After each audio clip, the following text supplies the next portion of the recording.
Nebraska continues to be a destination for wild turkey hunting. Over the past year, UNL has been part of a collaborative research project studying turkey populations and the drivers of their fluctuations. Co-leader of that project, Andy Little, joins us now with an update on their findings. Good to have you with us, Andy. Give us a little background on this research and what all you guys have been studying. Yeah, well, thank you so much. I really appreciate the opportunity. This project started last year. This has been a project that came to fruition because turkey populations in Nebraska have been declining since about 2009 at their peak. So they've been declining about 45% since then. This is, again, data collected from Nebraska Game and Parks Commission. So this project really aimed at looking at, turkey movements, survival, what habitat types they're selecting for, really understanding more about them collectively.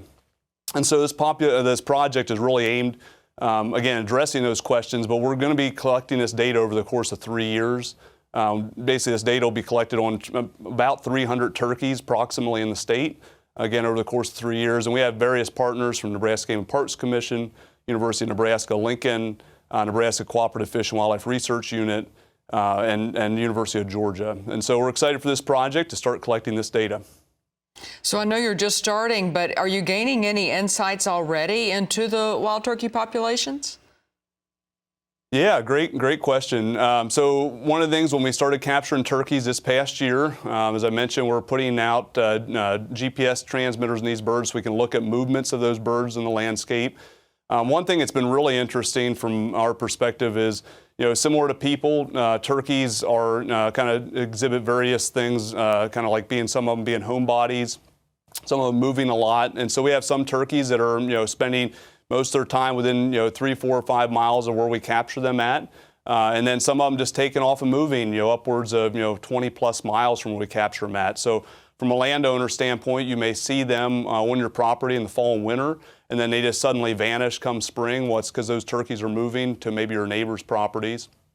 Another thing we've seen is turkeys as a whole. We've seen them moving in these fragmented landscapes. Again, it's agriculturally dominated state, so you see them moving in almost like a beeline along these little timbered strips along the streams. And so you kind of see them moving across those areas pretty quickly to the next spot, but again, staying associated to those hardwood bottoms. And the nest success as a whole have been similar to other studies we've seen across the nation. So why is it important to understand these turkey populations and their characteristics, not only in Nebraska, but everywhere? Yeah, it's really important from the standpoint of the state as an economic, importantly, species here in the state and managing for them for future generations. Very good. Well, we sure do appreciate your input today. That's Andy Little with UNL School of Natural Resources. Thanks for joining us.